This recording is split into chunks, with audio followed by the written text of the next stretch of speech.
Olá, vamos terminar a nossa construção do PDI?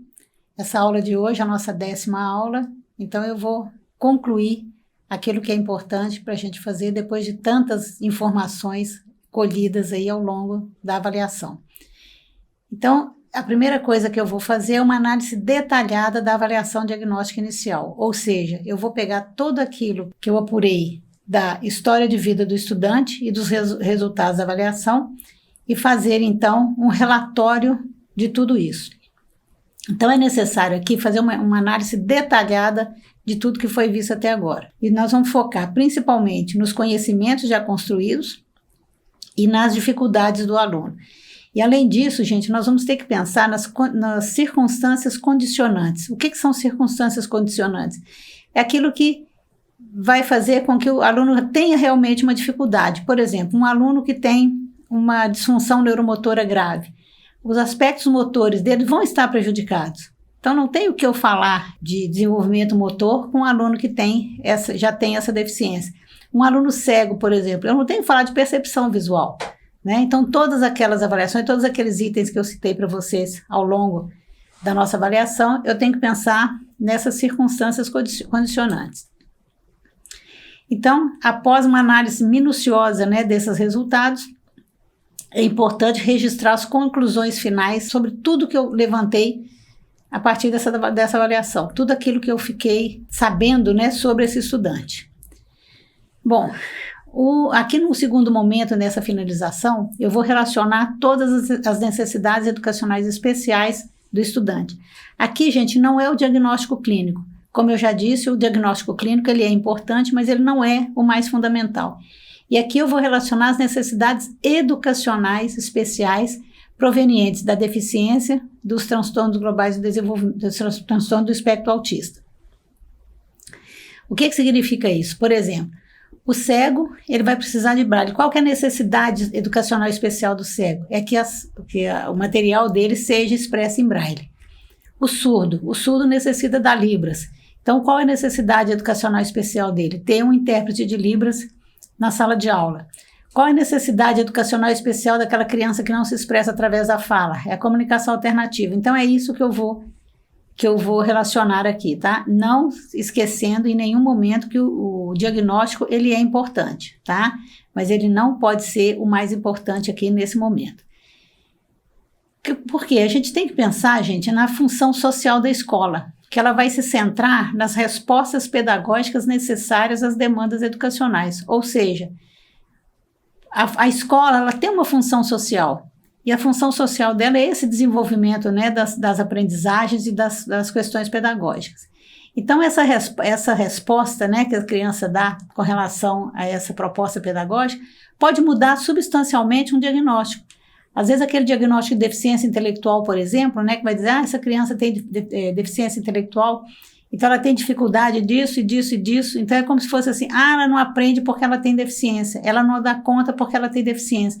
Não, muitas vezes, quando eu penso na função social da escola, o diagnóstico clínico, às vezes, ele vai me dificultar o meu desenvolvimento.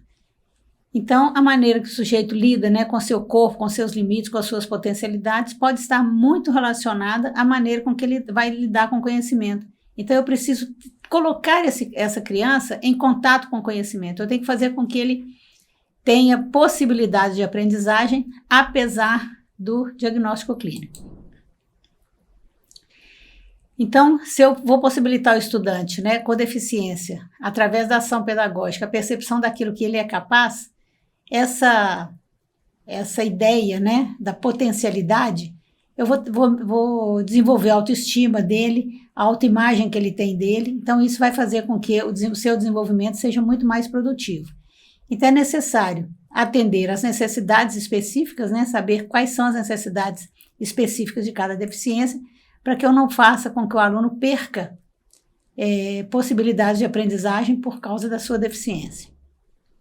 Então, quando eu listo todas essas necessidades, é uma maneira de quê? Uma maneira didática de reconhecê-las. Então, eu reconheço que essa criança precisa de Libras, eu reconheço que ele precisa do Braille, eu reconheço essa e essa necessidade. Eu não vou fazer com que o aluno sofra uma falta de aprendizagem em função disso. Não, eu vou tentar compensar isso de uma outra maneira. Então, o que eu tenho que perguntar aqui quando eu listo as necessidades educacionais especiais é fazer a seguinte pergunta: o que o estudante precisa para se desenvolver no ambiente escolar? Né? Então, eu não posso ficar me atendo muito à sua deficiência, às suas dificuldades, mas aquilo que ele pode fazer e aquilo que a escola pode fazer por ele. E aí, a partir do momento, né, depois que eu faço essa relação das necessidades educacionais especiais, eu vou partir para o planejamento pedagógico. Agora eu vou fazer o planejamento pedagógico.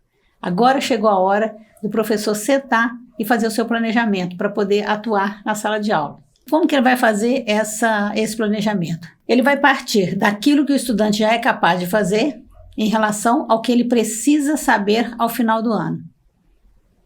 Então, é esse o planejamento. Então, o professor ele tem que ter isso em vista. O que ele já sabe, o que ele precisa saber. Então, o que o planejamento vai fazer é construir a ponte necessária para unir essas duas coisas. Unir esse momento em que o estudante está agora e o momento que ele deve estar, o lugar que ele deve estar daqui a algum tempo.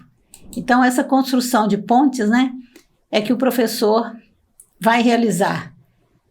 Professor regente, né? Por isso é que o professor regente é quem deve comandar a construção do PDI, e aí o regente de aula e o regente de turmas, e também essas pontes vão ser construídas pelos projetos de trabalho construídos pela escola. Todos aqueles projetos que normalmente a escola tem, né, vão auxiliar também nessa construção de pontes. E além disso, mais uma coisa que vai colaborar para essa construção dessas pontes vai ser o atendimento educacional especializado, caso o aluno já tenha. Se ele não estiver, é importante que seja encaminhado, por exemplo, para o atendimento da sala de recursos. A sala de recursos é um grande facilitador para essa construção dessas pontes, entre aquilo que o aluno já sabe e aquilo que ele precisa aprender. Então, as atividades do planejamento devem analisar as barreiras, né, que se apresentam para que o processo de aprendizagem aconteça e criar formas de superá-las. Então, é isso que o professor tem que pensar diante de tudo que ele soube até agora a respeito desse menino. E aí, o que ele vai fazer? Definir as estratégias metodológicas, né, adequadas para o aproveitamento. Lembra lá atrás, quando eu falei de objetivos, metas e estratégias? Então, o professor tem um objetivo, ele sabe o que o aluno dele deve alcançar. E aí, ele vai determinar isso em quanto tempo? Vai ser num bimestre? Né? Normalmente, as avaliações escolares são feitas bimestralmente. Então, ele precisa alcançar isso no bimestre, ou ele precisa alcançar isso até o final do ano. Lembre-se também que eu falei muito de construir metas curtas. As metas de curto prazo, elas vão auxiliar muito mais no aumento da autoestima. Então, o professor vai definir quais as estratégias metodológicas que são mais adequadas para que o aluno aproveite o máximo da aprendizagem. Uma outra coisa que é importante o professor fazer nesse momento do planejamento pedagógico é definir prioridades. O que é mais importante para o aluno saber nesse momento, de cada um dos conteúdos? Porque muita coisa dos conteúdos ele pode deixar, né, de lado e não levar tanto em consideração, considerando que eu tenho alunos com necessidades educacionais especiais. Eu vou definir também os prazos. Lembra lá de novo? Objetivos, metas e estratégias. Então, os prazos, né? Qual é o prazo que eu vou definir para poder acontecer isso? E, além disso, eu vou ter que definir o quê? Os recursos humanos, materiais e pedagógicos, porque somente assim eu vou conseguir criar as estratégias necessárias. Feito tudo isso, aí o professor vai para a sala de aula, vai trabalhar com esse aluno, vai fazer com que o processo de desenvolvimento dele se dê da melhor maneira possível. Então, o que é preciso fazer? O que a gente chama de avaliação processual. A avaliação processual é aquela feita ao longo do processo. Então, eu não tenho que esperar, por exemplo, chegar ao final do bimestre para poder avaliar o aluno, ou ao final do semestre para poder avaliar. Mesmo que a escola, que é o processo de avaliação da escola seja bimestral, a avaliação processual ela precisa ocorrer no dia a dia da aprendizagem. Por quê? Porque eu preciso fazer o que a gente chama também de correção de rumos. O que é a correção de rumos? Ao longo desse processo, aquilo que está dando certo, eu continuo fazendo. Aquilo que não está dando certo, eu preciso corrigir. Lembra que eu falei que o currículo é um caminho a percorrer? Então, se esse caminho que eu estou trilhando não está bom, eu tenho que conseguir outro caminho. Eu tenho que mudar esse caminho. Então, a correção de rumos vai fazer isso. Vai fazer com que eu avalio tudo que está acontecendo e eu continuo com aquilo que está dando certo e reavalio e reestruturo aquilo que não está dando certo. E aqui eu concluo o nosso trabalho dizendo o seguinte, que o PDI, gente, ele é um documento fluido, ele não é um documento estático. Então eu não posso pegar o PDI do ano passado e aplicá-lo nesse ano. Não, eu preciso sempre estar fazendo uma reconsideração dele. Algumas coisas, alguns dados do PDI, eles não vão mudar, principalmente aqueles dados iniciais lá, né, os dados da escola, os dados do estudante. Mas ele é um documento fluido e ele precisa ser revisitado constantemente e atualizado também constantemente, né, conforme o estudante vai apresentando progressos ou não. Às vezes o estudante não está apresentando progresso, e se ele não está apresentando progresso, eu tenho que reavaliar os objetivos, as metas ou as estratégias, ou mais de um, né? Então, se ele apresenta algum resultado abaixo do esperado, as estratégias, né, também precisam ser reavaliadas. E essa constante, né, atualização vai fazer toda a diferença no percurso escolar, porque se eu deixo para avaliar ao final de um processo, eu posso perder muito tempo com práticas que eu poderia estar utilizando ao longo, né, dessa vida escolar da criança, né? E o grande foco vai ser sempre o processo de aprendizagem do estudante. É isso que eu tenho que ter como foco, como meta, como atividade a ser realizada, né? Então, meu planejamento vai ser sempre voltado para o processo de aprendizagem durante o percurso escolar.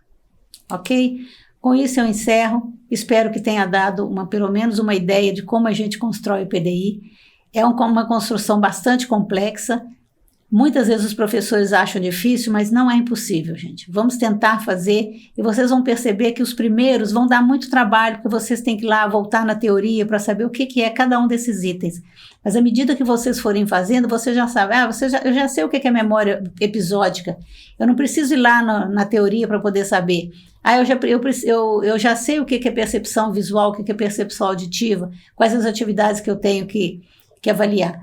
Então, tentem fazer, se empenhem nesse processo, porque quanto mais vocês se empenharem na realização do processo de maneira eficaz, mais produtiva vai ser a aprendizagem, ok? Espero realmente que tenha contribuído.